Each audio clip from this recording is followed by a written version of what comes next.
Hi. Hello, everybody. So I am a video producer, photographer, now turned online educator and or YouTuber, as everyone affectionately calls it.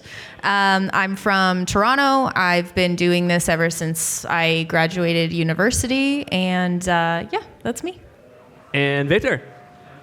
Hello, I'm Viktor. I'm a photographer, commercial director, and also a community builder.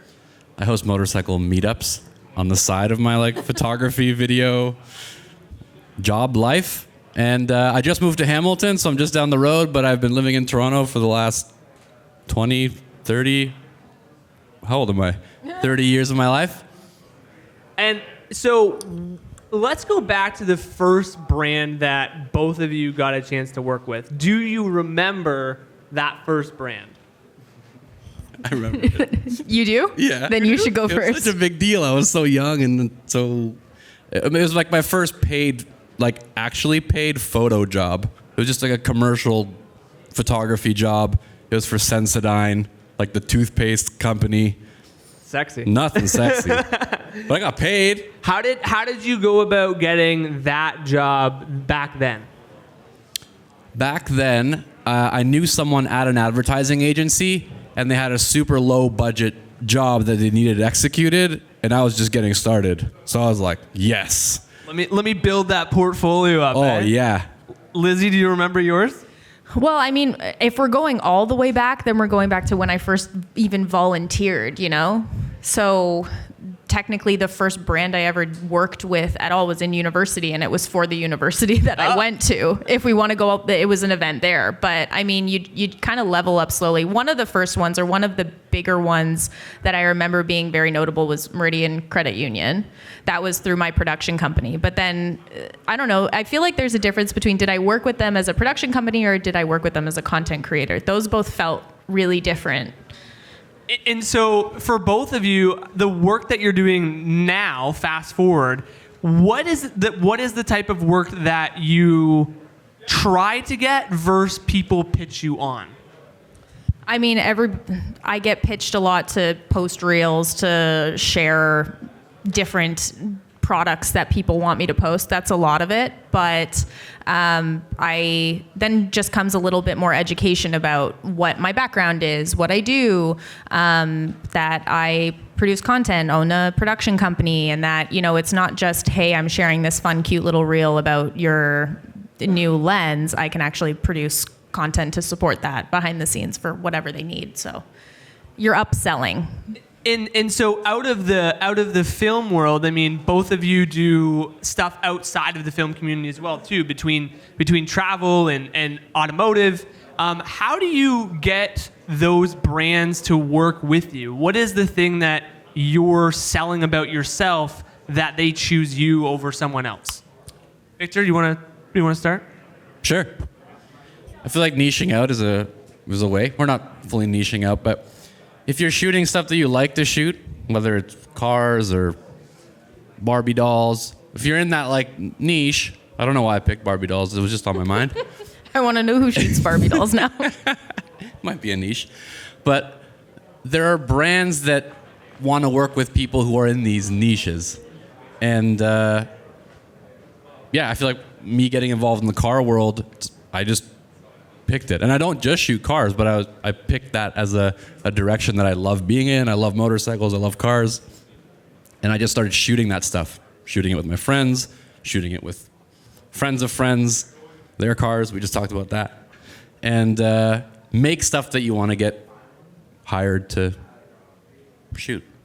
Yeah, that's pretty much exactly what I would say, is develop some kind of, if there's something that you want to shoot or a job you want to get or a brand you want to work with, you have to have a portfolio to be able to showcase. You can't say, oh yeah, I could totally, shoot cars for you, and you don't have a single photo of a car to show. And you're building that trust and that reputation as I am a car photographer. So, and that's why, shooting spec is so important too.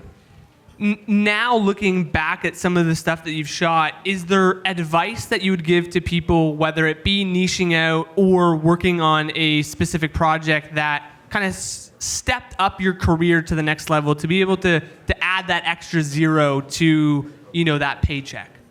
I think that there are some people that have done a really good job niching out, and I think that it comes with a lot of experience and dedication. I definitely think that's one way to do it. But for me, I find that every client you have is seasonal, and sometimes there'll be a really consistent client or a brand that you work with for like 2, 3, 4, 5 years, 10 years, and then all of a sudden they're gone. And you really relied on shooting with Toyota or whoever heavily. And now what do you do? And they're usually looking for stuff in like summer or winter. Now what do you do in spring and fall, you know? So I always argue to diversify your portfolio a little bit, have a few pockets that you're normally shooting just so that you can add that extra zero. If the motivation is for income, then that's what I would say. So good. I agree.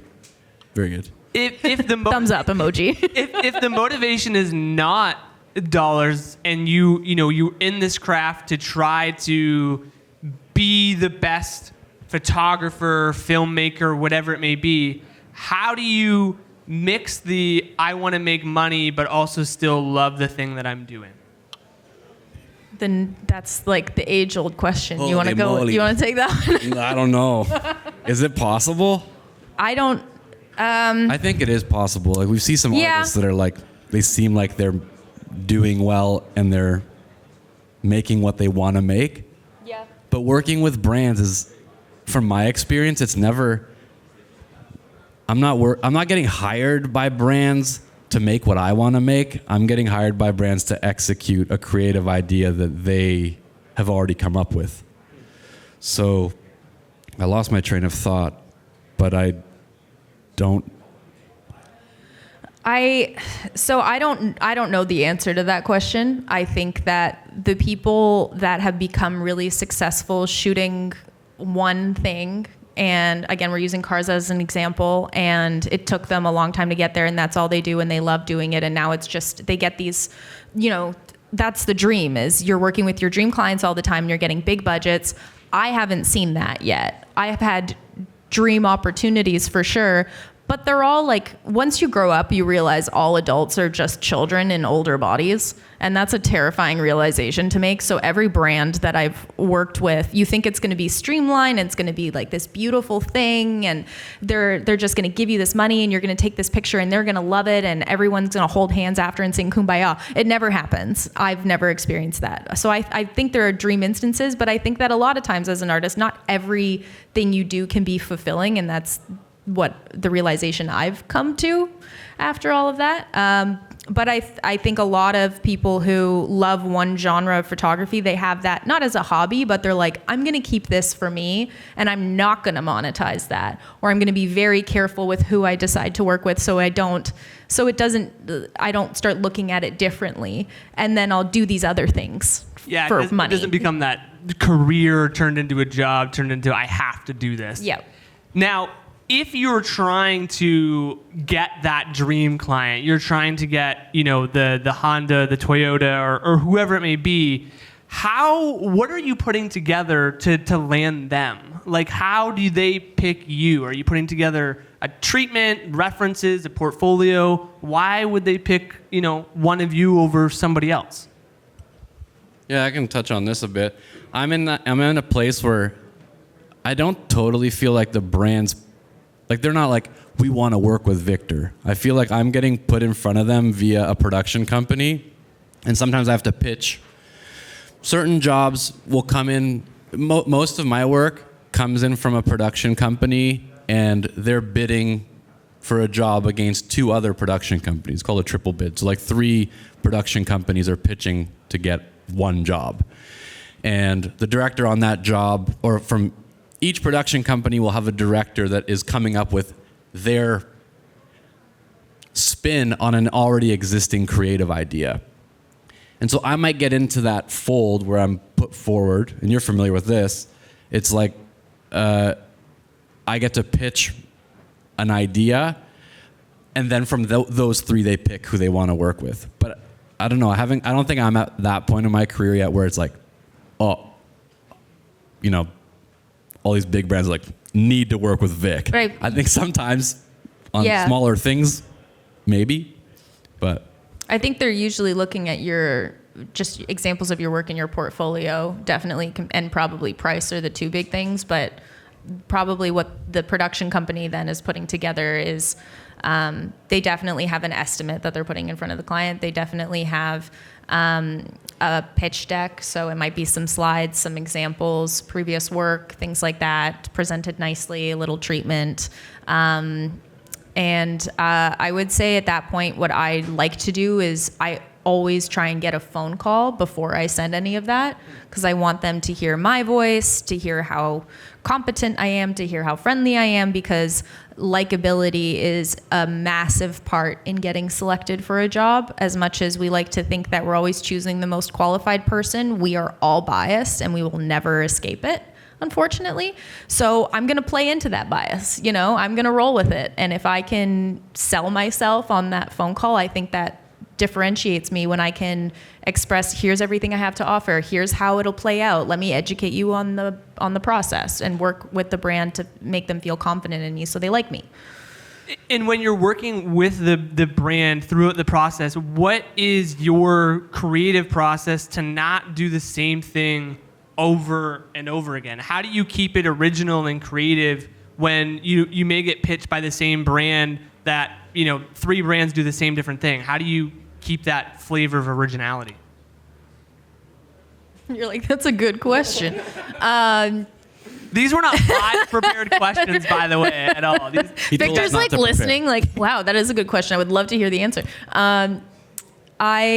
Collaborating with other team members, sometimes I struggle because I get really bogged down in numbers and pitching, and because I have that producer mind as well as the director mindset. And so I'll sit down with like my DOP or a director or a friend of mine or a co-producer and just workshop ideas on like, what is the craziest thing we could do? What makes us feel excited? What would we want to see?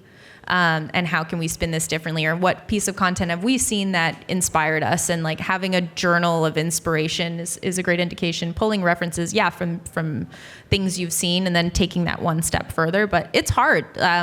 We are creatives, so I think a lot of people fall into different columns. Like there are some people that are the visionaries and they're the idea people, and I think there are other people that are implementers, and very rarely do you find those 2 people in one. And so it's hard if you're an implementer personality and you're a great video producer and you're great at executing, but you struggle necessarily with having that bigger picture mindset. And then those people who are constantly coming up with those really innovative ideas have trouble executing. So a perfect team is like those two. Those two married together. Okay. So I guess when you talk about being a team, I mean, working individually is great, but ultimately when you get to that next level, you have to work with, another individual or get more creative ideas to just bounce ideas off of. How did the 2 of you go about finding other people to work with? And Victor, maybe you can start. How did you build your network in your community? I think I worked at an advertising agency for a couple of years, just as I used to sell motorcycles. That was like how I made my money, and I'd always been shooting like since I was in high school. And finally, when I had enough confidence, like really get after photography as my full-time thing, I built a website, and some guy I knew worked at an agency and showed them my website, and they needed an internal guy. And so working internally at this advertising agency is how I started to build my network. Also how it was an amazing opportunity to work with their clients. And so for me, it was that. Getting to know a bunch of producers that were working on stuff at this agency, and then fast forward now, I don't know, 4 or 5 years later, now that I'm freelance, a lot of those producers have gone off to work at other agencies, or they've gone to work freelance, and so they're the ones that are calling me because they know me, they know what my work is like, and so that trust that you built with them on the first project through the agency, and Lizzie, through your production company, how did you start making those connections to get to where you're at now? With the production company, a lot of our clients came through word of mouth, and so doing a really good job over delivering was always, that's always the way to go because they're happy to tell everyone else about the great thing that happened. But we're so lucky now that social media exists and that we can share things online, and your like old high school friend who now works for wherever, credit union now sees it and calls you because they need a video. These matter so much. No, it's like, and people think, oh, well, that'll never happen to me. That's honestly you have no idea who you're talking to and what kind of connections they have and who they might know that's going to be able to give you that leg in or that leg up. Sorry. I remember that Meridian Credit Union job. We were actually at a friend's cottage and we just pulled up a project that we'd recently worked on. We're like, oh, take a look at this video. We're really proud of it. And they were like, well, actually, I work for Meridian and I would love, and we may need stuff like this. I'll take your number down. And it was just like a casual friend hangout, and that became a client for 3 years. Wow. So from that standpoint, that's one way to do it. As far as building a community of like team members on set, events like this are fantastic because you get to meet someone face to face. You add each other on Instagram afterwards, and then you can connect with each other to get jobs on whatever they're working on, and you can hire them. And yeah. So, at an event like today, or you're sending a message through social media, how do you stay top of mind on someone's radar, and what can you do to stand out in that team environment to potentially come, help you shoot or help you shoot or assist with you on something? What is some advice that people could take away from today to get on set and get that experience shooting or editing? I think if there's someone here that you've met that you really want to work with, definitely introduce yourself, get their social, follow them, and then stay in contact over Instagram. Like I've met, like Sydney and I met through a mutual friend, Nicole Shapiro, who I think you know too, and she and I met through TikTok. And now we've been really good friends for like 2 years. Wow. And we're now starting to work together. Well, we've worked together a few times, actually. We worked on a project in Switzerland with the tourism board. And yeah, so 2 years of a relationship to potentially work on one project. So it's not like right away. It's not necessarily right away. Like you don't want to meet someone and have only the intention of just working with them. I think you have to like them and get along with them, and also want to have an interpersonal like friendship with them. But following them, commenting on whatever they've posted and actually watching their content, not just going, oh, sick video, dude, love it. Like actually DMing them and somebody please comment on something from today. Sick video, dude. Sick video, dude. Flame emoji. Someone right now, please do that. Yeah, write something that's meaningful and like you actually pay attention to what they're doing and seem eager. People want to work with other people that are eager. Victor, when you're working with brands, we were going to do a workshop on working with automotive, and I know both of you have done stuff in the automotive community. I'm curious because, shooting cars and travel and content is sexy, and it's like the thing that people, they want to shoot or they aspire to shoot.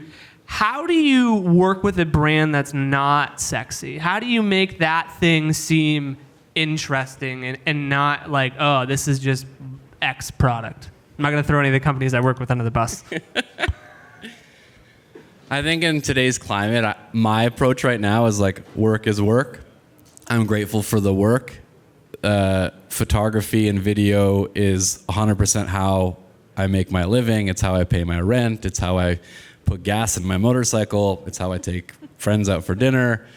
So you taking me out for dinner? Yeah. Next week. But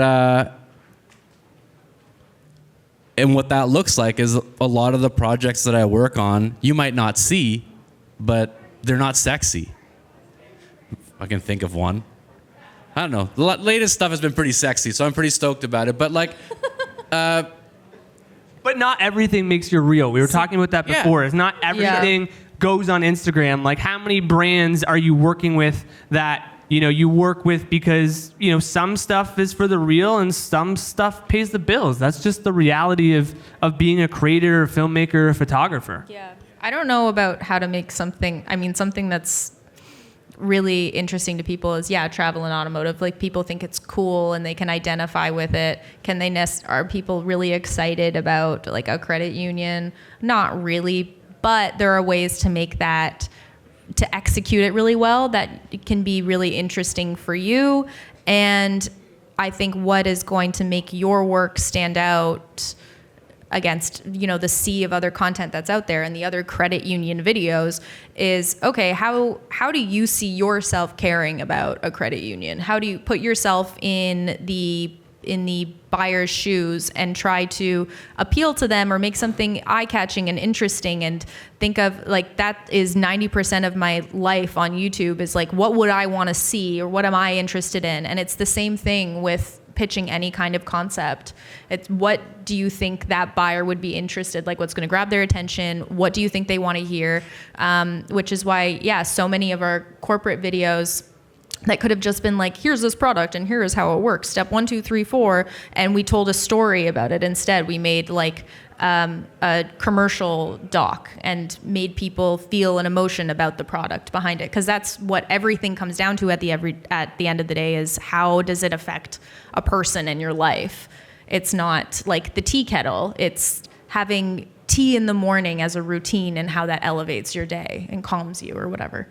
So in kind of closing, I want to ask both of you this. If you were to look at a brand that you were aspiring to work with and they're on your radar, what would you do right now to get them as a client? I would start already shooting their product. Yeah, whether it's, spec. I would invest all of my time and energy into doing that, and then I would research their brand, try to get as much information about what they were doing and how I could fill the gaps that I could see. And I would find the marketing contact and try to start. I've been doing that a lot lately, actually, and trying to develop some kind of relationship. And sometimes, like, they don't have budget right now. Like, they've allocated their budget for the first or second or third quarter. But now they're going to remember you, and they're already kind of feeling a little bit in debt to you because you've done something like this for them. And worst case scenario, there's definitely a genre of other brands in that umbrella. So if that dream brand isn't calling you right now, you can go to somebody else with whatever it is and say, look, now I have proof of my skill set. And Victor, if you were to take that idea and pitch and shoot that spec thing, at what point do you stop shooting spec? Never. Lizzie, when do you stop? No, he's right. I think never. Yeah. I agree. I think the reality is if you're shooting content now, anyone at any level is shooting stuff for their reel. And ultimately we're always trying to achieve that next thing, and maybe that's the downfall that we all have is we're just trying to get that next brand, next project that we're working with. And I think ultimately, the two of you have portfolios that are outstanding, but yet we both we're all shooting spec stuff. We're still hustling. Still hustling. Still working for free sometimes, helping friends out. Yep. Yeah, I don't think, well, you don't have to work for free always, but I like being in places sometimes where you just need to help a bud. And it doesn't stop. That, and with spec, what's fun is you get to do something that you really want to do and you get complete control over it. Where like the brands always have their hands in something. Yes, it is amazing to get paid and work with that brand and produce that concept you've always wanted to do. But like I said, it's rarely ever complete perfection. They're always going to change something that you're like, oh, I really wish they didn't take that scene out because you were so emotionally attached to it. Yeah. Like this project is your baby, but it's not your baby. It's the brand's baby. Yeah. He who has the gold makes the rules. So in spec, you have the gold. Well, you have no gold. So you're making all the rules. You know what I mean? You have less gold. Yeah. So you can make something that's perfect. And it's also a great exercise for your source of inspiration and motivation. Yeah. It's also always like, it's difficult to make time for the spec work when whatever. Some of us might be like working a 9-to-5 job and getting into photography now or getting into video, or you might be doing it full time. Either way, it's hard because you still have life. Like you got friends to hang with, you've got maybe kids or pets to take care of, and spending time where you're putting out your energy for no return, no financial return initially, is a choice. Like you got to make time to do it, but it's super important because it does return. Like if you put the work in there and you have this, Eventually, it comes full circle. But I think those who reap the benefits are those that work the hardest. And I think in closing, let's end with that and open it up to Q&A, because I think if you want to hear anything from these two individuals about working with brands, let's open it up to the floor and ask a Q&A. You mentioned being the creator, so the visionary and the implementer. Which one is each of you? I don't think we got that answer. Visionary or implementer? See, I go through shifts where sometimes I think I'm both, because I can get, when I'm in that implementer mindset, it's really hard for me to have that visionary founder mindset. But if that's all I'm doing and I'm just thinking big picture and thinking creative, I can't possibly think about logistics. So in my business right now, what I'm trying to do is find another implementer who can manage me so I can remove myself from that and just start thinking big picture, because bouncing back and forth is really hard. I mean, I think I am blessed to be able to do both, but it's also my downfall where I think I'm the best at both and I won't let go. So I feel like you're the visionary. Yeah, I can't produce a thing. I'm either the executor, like the technical executor, or I'm the visionary for the thing. I'm never usually the visionary for my own project. I'm usually the visionary for the addition to someone else's already set idea. Yeah. Awesome. Great question. Thank you. Any other questions for these two? So you worked at an agency before you did your own thing. I feel like there's a lot of I think everyone wants to do their own thing. Yeah. Would you recommend starting in a space like an agency so you can learn skills from people already doing it? Or do you think there's enough resources out there to dive in the deep end and do your own thing? I think it might depend on the individual. I believe it helped me a lot. It eventually I got to a point where it was like it's time for me to leave, but it definitely helped me a ton to build that network. I would say it helped me a ton. I worked at a video production company that specifically focused on corporate videos before for almost 2 years. And I think it depends on the role you want to fall into. School taught me a lot. I learned a ton working at this production company, mostly because it taught me a lot about producing that I don't think I would have been able to teach myself, because I got introduced to big brands and how those negotiations went, what kind of money was being exchanged, what those budgets looked like, how to manage them, how to work with an editor. You know, I got to oversee all of that early on, and I was in my early 20s. But if I were, and I think for directing too, that would help. But if I were trying to shoot, I don't think that would have benefited me. If I just wanted to be a DOP and that was like my lead goal, or a photographer, then you could totally do that on your own. Yeah, I think there's a ton of value just seeing how other people work, so you don't have to learn. I mean, there's benefit of learning from your mistakes, but it's great seeing how other people work, and that's why, you know, whether you want to be a producer, director, creator, I think if you can help or assist anyone else in that role, you're probably going to get further ahead faster. So on that note, we are going to switch things up in our schedule a little bit, but first, before we move on, can we give these two a big round of applause? Thank you.